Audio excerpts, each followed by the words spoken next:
Hi, I'm Terry, and I'm nuts about stamping. I'm back today with another Sundays with Sizzix project. It's this beautiful butterfly card that I created using my Big Shot. Here's what you need to gather together at home to make this card too. I have my Big Shot, my platform, my 2 standard cutting pads, I have my beautiful butterflies die, and I have 2 textured impressions embossing folders. I have perfect polka dots and vintage wallpaper. For cardstock, I have Very Vanilla. I have 2 pieces of the well-worn Designer Series paper. I have Early Espresso and Cajun Craze.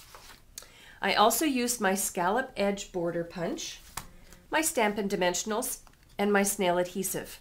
Not very many products at all.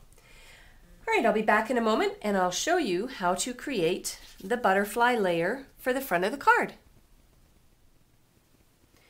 All right, I'm back. And let's create the butterflies for the front of the card. I'm going to use my bottom standard cutting pad, my beautiful butterflies die. I've got a piece of Early Espresso and a piece of Cajun Craze. I'm covering up 2 of the butterflies on the die. And then I'm going to put the top standard cutting pad on and run it through the Big Shot. Now, in and of itself, the butterflies are beautiful, left just embossed.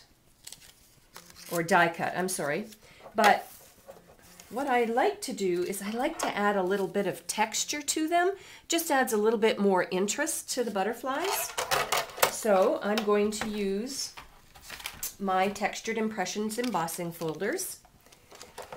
I'm going to put it on tab 1. And I'm going to use the Perfect Polka Dots to emboss the big butterfly.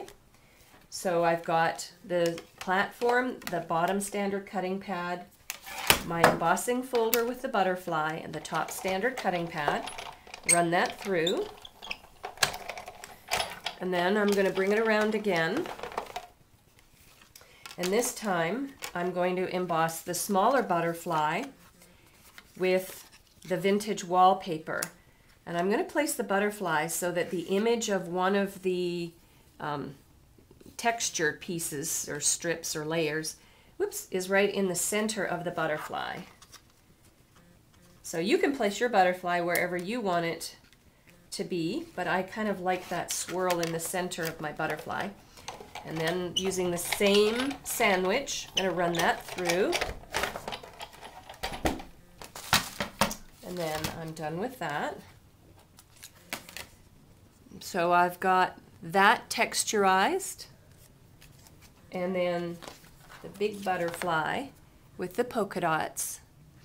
And then here's how I completed the card. I have a well-worn Designer Series paper layer there. I used a couple of strips of Early Espresso cardstock that were sort of scrap pieces and my scallop edge border punch. Another piece of the well-worn Designer Series paper, and that creates a layer for the front of my Very Vanilla card. And then all I did was use a couple of Stampin' Dimensionals under the big butterfly and one under the small butterfly to attach the butterfly layers to the front of my card. Now I deliberately left off a phrase on the front of my card because I'm going to tuck this away and use it for an occasion that I have coming up, maybe a thank you card for somebody who places an online order, or a birthday card, or a get well soon. I have a variety of occasions coming up, I'm sure, that I can use this card for. For a complete listing of the supplies and the measurements to make this card at home, please visit my blog, www.nutzaboutstamping.com. While on my blog, make sure you subscribe to my newsletters. I have a newsletter coming out in the next couple of days. You can search through. I have lots of other sample ideas for you to try. You can place an online order through me or ask me a question by using the Contact Me button in the top bar of, it's the navigation bar of my blog. I'm Terry. I'm nuts about stamping. See you next time. Bye for now.